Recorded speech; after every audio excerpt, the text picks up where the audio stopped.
Gold rises through $4,000 an ounce. As fears grow, there'll be a long US government shutdown. Australia's labour market continues to ease, and in New Zealand there was a weak business survey that means the Reserve Bank of New Zealand could cut 50 basis points today. That's coming up in our 5 Things in 5 Minutes on Wednesday, October the 8th. And then in our deep dive interview, ANZ Head of Asia Research, Khoon looks at Singapore's economic momentum. Whilst a lot of focus has been on Taiwan, for example, being at the forefront of the manufacturing of GPUs, Singapore is also a very important part of the whole global semiconductor supply chain as well.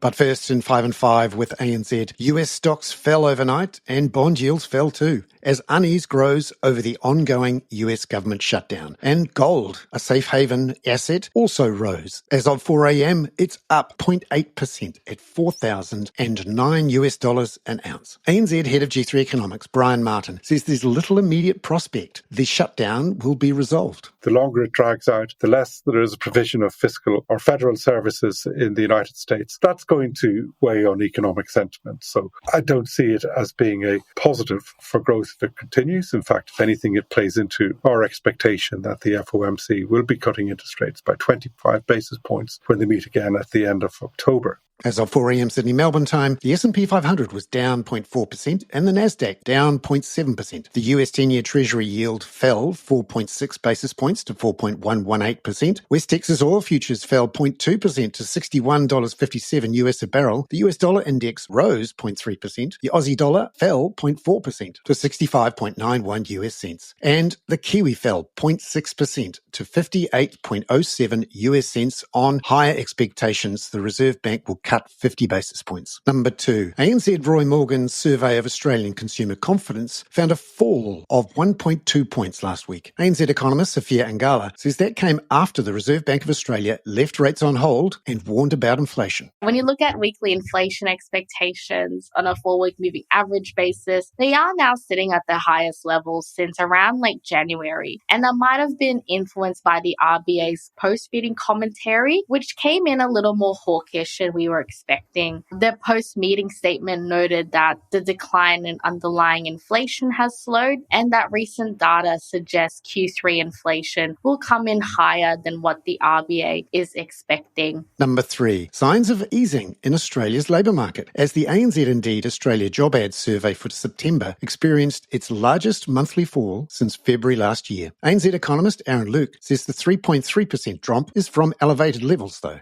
The RBA's most recent assessment of the labour market is that it has been steady and is stable. But I think there are signals that conditions are beginning to ease. That's not to say that the labour market is weak. It's just that labour demand is easing from very elevated levels that we've been seeing. We still expect the labour market to remain robust in the near term. Number 4, a dovish pivot by New Zealand's Reserve Bank in August did little to support business confidence in the September quarter. That's according to the NZIER's quarterly survey. ANZ senior economist Miles Workman notes that 96% of responses came in before New Zealand's weak Q2 GDP data, and sentiment still fell. If you were to boil down the signal from domestic trading activity, you would conclude that this data suggests that the economy maybe went sideways in a quarterly growth sense in Q3, and that's below our forecast for growth of 0.5% and below the Reserve Bank's forecast of 0.3%. So I think the main conclusion here is economic momentum is really struggling to get fired up again following that weak Q2 data, and it's certainly suggesting that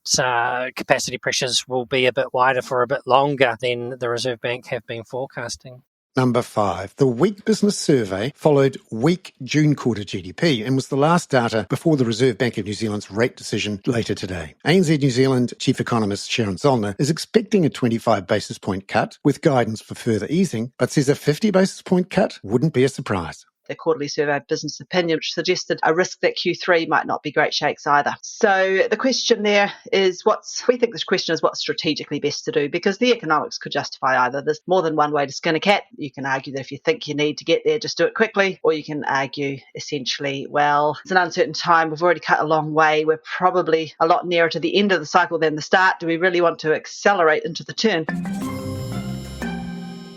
Sharon Zollner there. Now, in our deep dive interview, ANZ Head of Asia Research, Khoon reviews Singapore's economic momentum ahead of a monetary policy decision due in the next week. I'm expecting the MAS to leave policy settings unchanged. They left policy on hold back at their July MPS, and this was before we knew the tariff landscape. And even back then, they felt compelled to be on hold. So what's happened in the 3 months since? Well, at least we have clarity around the tariffs. So uncertainty around that has actually decreased. And financial conditions domestically have actually eased. We had a decent run-up in the local stock market, which is up almost 5% since July. Domestic interest rates have actually fallen, roughly around 80 basis points. And the Singnia, the nominal exchange rate, has actually declined around 0.3% since then. So if they were compelled to hold in July, then they are certainly compelled to hold again in October, given that the overall situation has actually improved in the last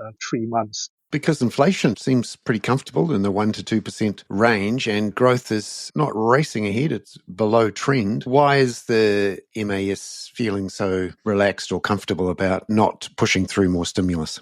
Well, the GDP growth has actually been quite resilient, and we think that there's a good chance the full year 2025 growth could actually exceed the top of the MAS's forecast range of 2.5%. Inflation is low. Core inflation came in at 0.3% year on year in August. That's the lowest since February 2021. But MAS is forward-looking, and we think that inflation is close to bottoming and will start to rise towards its long-term average into 2026 due to base effects and also the fact that the past impact of the stronger Sing dollar is starting to wane in terms of its impact on goods prices. So given normalization of core inflation that we expect, still resilient growth overall, that should leave the MAS comfortable in their view that current monetary policy settings remain appropriate. And is there an option, if required, for some fiscal policy to help out those who may be struggling a bit because of the drop-off in exports? There's still uncertainty around the outlook. After all, the full brunt of the tariff impact is yet to really feel its way through. In that regard, though, fiscal policy, I feel, is much more appropriate and direct tool to address any negative repercussions from tariff. Fiscal policy can act faster and can be more targeted as opposed to monetary policy, which tends to be a blunt tool and has quite long lags in terms of its impact. And the Singapore government is not short of cash. Their fiscal surplus is 0.8% of GDP, so they have plenty of firepower to provide more fiscal assistance if the need arises. And the economy seems to be benefiting from the AI-related investment boom. Can you talk a bit more about that, about how that's affecting Singapore? Well, we've seen huge surge in AI-related investment. You only have to look at the US NASDAQ to see how that is filtering through. There's been a huge surge in global semiconductor sales, and at this stage, there's no end to that cycle anytime soon. Now, whilst a lot of focus has been on Taiwan, for example, being at the forefront of the manufacturing of GPUs, Singapore is also a very important part of the whole global semiconductor supply chain as well. Roughly 1 in 10 chips globally are actually made in Singapore. And in terms of the equipment for manufacturing semiconductors, Singapore is also a very important location for those. So therefore, Singapore should continue to benefit from the boom in global semiconductor sales. Couldn't go there. I'm Bernard Hickey. That was 5 and 5 with ANZ for Wednesday, October the 8th. Catch you tomorrow with analysis of the Reserve Bank of New Zealand's rates decision due at 2 p.m. local time today. This podcast contains general information only, not investment advice. You should obtain advice for your personal circumstances before making any investment decisions. Please view the podcast disclaimer available via your media player or email.